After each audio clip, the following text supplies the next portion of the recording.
Et nous retournons avec Kodjovi maintenant, comme chaque jour, a parcouru pour nous la une des journaux. Kodjovi maintenant, bonjour. Bonjour Joël Todi, bonjour également nos amis téléspectateurs. Comment se présente l'actualité ce jour? Bon, pas forcément au-delà de ce que vous avez souvent entendu depuis le début de la semaine. C'est la Cour constitutionnelle qui s'invite donc au devant de l'actualité avec comme ligne de mire la désignation donc des 7 sages devant prendre bientôt fonction. Sans oublier le Conseil des ministres qui a apporté d'autres développements, aussi bien dans le dossier du siège de l'Assemblée nationale que la révocation du maire de Dagbakwe, qui a été suspendu déjà en mars, déjà si j'ai bonne mémoire. Le maire Kazimi Sossou donc a été finalement révoqué comme Léali Soglo. Et c'est au détour donc du Conseil des ministres de ce mercredi. Quand je viens maintenant, je vous laisse le plateau. On va démarrer avec le quotidien La Dépêche qui affiche donc en grand titre nouvelle cour constitutionnelle au Bénin et les jeux sont faits. Zoom sur les 7 sages de la 6e législature Renaissance du Bénin, écrit toujours le journal. Le président Soglo sonne le rappel des troupes Conseil des ministres du 16 mai 2018.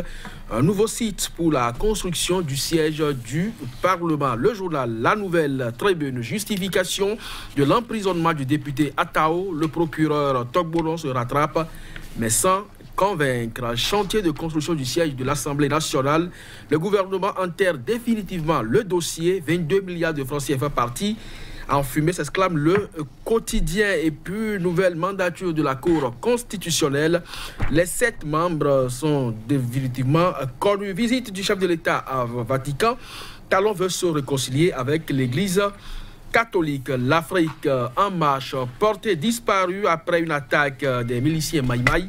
Les 2 soldats béninois retrouvés sains et saufs. Et puis, 6e mandature de la Cour constitutionnelle. Talon et Rumbedi sauve Djogbenou. Politiquement fini, d'ici le professeur Awassou Maître Higan, le grand perdant. Et puis Conseil des ministres, affaires siège de l'Assemblée nationale, poursuite judiciaire, règlement à l'amiable et recouvrement des sommes dues. Le meilleur cette fois, 6e mandature de la Cour constitutionnelle. Le chef de l'État désigne ses 3 représentants, Djogbenou toujours un grand favori pour sa présidence. Et puis Conseil des ministres du 16 mai, Kazimi Sossou révoqué de ses fonctions de maire de la commune d'Akplakwe. Le nouvel observateur, 6e mandature de la Cour constitutionnelle. Les 7 membres sont connus. Comment Joseph Djogbenou a été désigné, et puis indignation et inquiétude du Parti communiste du Bénin. Installation des membres du COSLEPI, vaine polémique contre Théodore Olo sur le délai de 6 mois. Restent les moyens de ça. Fonctionnalité, ça y est, c'est fait. Kazimi Sossou révoqué n'est plus maire donc de Akplakwe. Peu matin libre, cette fois Cour constitutionnelle. Fait sage, Djogbenou pourra-t-il tenir? C'est une interrogation donc à la une du journal. Zoom sur les nouveaux membres de l'institution Conseil des ministres comme Léali. Le maire d'Akplakwe révoqué, des nominations donc dans plusieurs ministères, dont 3 notamment. Et puis, législative de 2019, le duel Azanaï-Djogbenou n'aura pas lieu. Joël Todi. Et puis, point média pour terminer. Désignation des représentants du Parlement à la Cour constitutionnelle. Les tripatouillages, fraude et hold-up pour les victoires électorales de Talon sont assurés, écrit le journal. Le PCB appelle à l'unité du peuple pour contrer donc toujours tout projet funeste contre la démocratie. Prix du ciment, le ministre du Commerce a menti, écrit le quotidien. Et puis révocation de maire sous la rupture, l'exception donc qui devient donc la règle. Une méthode radicale pour mettre hors jeu certains opposants. Puis construction du siège de l'Assemblée nationale. Basile Akhossi pointe un doigt vers l'arrière-cour du chef de l'État. Merci, Kodjovi. Maintenant, les sujets sont divers et variés. Nous allons démarrer une fois encore avec la nouvelle tribune. Chantier de construction du siège de l'Assemblée nationale. Le gouvernement nous apprend, la nouvelle tribune enterre définitivement le dossier. 22 milliards partis en fumée. Non, je crois que le journal est beaucoup plus alarmiste dans la mesure où, au détour donc du compte rendu du Conseil des ministres, vous avez appris. Il a annoncé des poursuites judiciaires contre les entreprises qui auraient indûment perçu donc de l'argent. Également, un règlement à l'amiable, des gens seront donc appelés à rembourser ce qu'ils ont perdu et en même temps essayer de régler à leur manière et donc de commun accord avec l'État les dommages causés donc à l'institution. À partir de cet instant, je ne crois pas que le dossier soit totalement enterré comme le journal l'a écrit, mais ici, il est question, beaucoup l'ont toujours réclamé, ne l'ont pas malheureusement, le nom des mises en cause, qu'on puisse donc le publier. Et là-dessus, je crois que c'est ça d'ailleurs le titre du journal Point Média qui dit que Léon Basile Arossi pointe un doigt vers l'arrière-cour du chef de l'État. Si des gens aujourd'hui se retrouvant avec le gouvernement en place ont quand même leur main trempée dans ce dossier, qu'on les cite nommément afin que les uns et les autres puissent se situer. On veut savoir véritablement ceux et celles qui ont participé donc à la dilapidation de 22 milliards 600 millions de francs CFA dans cette nébuleuse affaire de construction du siège de l'Assemblée nationale.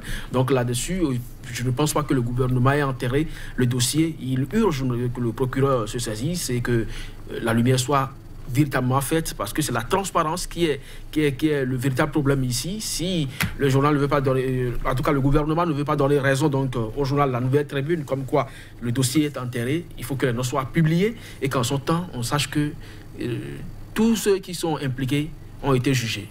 On doit à la vérité préciser que ce dossier est depuis peu devant la justice et le reste, beaucoup de commentaires autour de toutes choses à dénoncer en vérité. Mais les professionnels de médias sont pris également au piège et embarqués. Le meilleur quotidien béninois d'information à présent, quand on vient à Métonon, 6e mandature de la Cour constitutionnelle, le chef de l'État désigne ses 3 représentants. Joe Bruno, toujours grand favori pour sa présidence. Le meilleur. Oui, c'est des supputations, ça dépend de ce que les uns et les autres pensent, mais la plupart du temps, pour ce que nous avons constaté jusqu'à ce jour, c'est vrai, les sages se réunissent pour élire leur président, mais c'est souvent dans le camp nominé par le chef de l'État que se retrouve souvent le président donc, de l'institution. On ne sait pas si cette fois on va déroger donc à ce principe. Sinon, qu'il y a quand même un nom qui ne fait l'homme d'aucun doute ici également. Il y a Sylvain Noati qui a dirigé entre-temps la Sénat. Donc, c'est quelqu'un qui a déjà du métier et qui dit Sénat parle également légèrement de la Cour constitutionnelle parce que les deux organes se retrouvent légèrement à apprécier donc, les élections. Donc là-dessus, je ne crois pas que Joe Bruno soit... C'est vrai, il n'est pas favori, mais il n'est pas exclu que quelqu'un d'autre lui emboîte le pas sur ce volet. Donc l'élection peut-être s'annonce plus ou moins ouverte, mais ce qui est sûr, quelqu'un prendra donc le devant. Ce qui est plus intéressant dans ce dossier, c'est que on voit que certains départements ont pris le pas largement sur d'autres. Il n'y a pas une certaine répartition, je ne sais pas, plus ou moins géographique donc des désignations. Et mieux, on sent que pratiquement c'est un même courant politique. La plupart, c'est des gens issus, en dehors de Rigobert Azon aujourd'hui, qui n'est pas forcément d'un parti politique, mais qui sent quand même, qui a une couleur, une connotation. Tout le reste se retrouve dans des formations politiques ou des acteurs très très proches du pouvoir en place. Et c'est là qui fait donc dire au PCB, par exemple, que le peuple doit pouvoir se tenir davantage uni pour faire front donc, à tout projet funeste contre la démocratie béninoise. En tout cas, Noati dont vous parlez, il a parcouru les arcanes de la haute juridiction.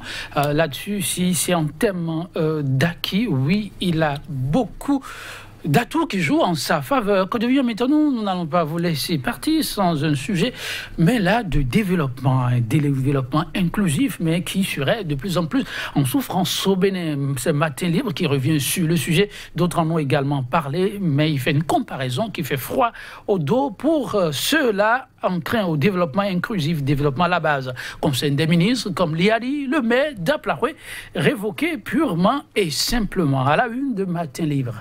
Oui, l'exception qui devient donc la règle, écrit le journal Point Média pour lui emboîter le pas. Genre, ils t'ont dit, si vous lisez les 8 chefs d'accusation qui sont portés aujourd'hui à la compte du maire Casimir Sossou, vous avez l'impression que c'est un monsieur qui est débarqué donc dans la commune et qui gère comme ça lui plaît.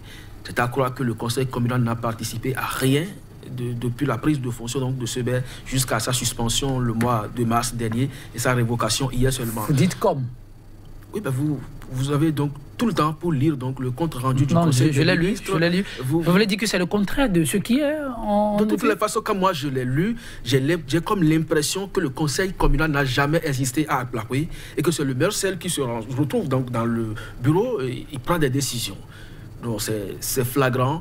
Et vous avez vu le jour où il a été suspendu, le jour où il a passé service dans sa commune pour rentrer chez lui. C'est toute la population qui est sortie pour lui dire « nous sommes avec toi ». Mais ça contraste avec ce qu'on lui... C'est là où véritablement le problème se pose. On ne sait pas véritablement ce qui se passe. Alors... il aurait été écouté par le conseil qui est mis en place donc dans le cas d'espèce et par le préfet, entre-temps maire de Clecamin, Amebedi Christophe, qui l'a écouté. Et c'est à la suite de cette audience qu'il a été suspendu. Aujourd'hui, le conseil des ministres a entériné donc le fait par sa révocation. C'est bien, c'est à propos, vous l'avez dit, en faisant allusion donc au maire de Cotonou, Liadi Soglo. Le journal pense aujourd'hui que c'est une méthode radicale pour mettre hors jeu certains opposants. Si c'est le cas, le développement à la base souffre véritablement. Et là, ça ne participe de rien de concret, de rien de sérieux. Si on ne peut pas faire de la décentralisation, qu'on laisse tomber et qu'on fasse juste un pouvoir concentré donc dans les mains de l'exécutif et qui donc étale ses tentacules dans tous les coins du pays. Mais si on doit faire de la décentralisation, qu'on laisse véritablement les tests parler et qu'on agisse véritablement comme cela se doit. Tous, je l'ai dit, vous avez dit que vous avez jeté un coup d'œil, les 8 chefs d'accusation qui pèsent sur le maire Casimir Sossou. Écoutez, ça sort de l'ordinaire.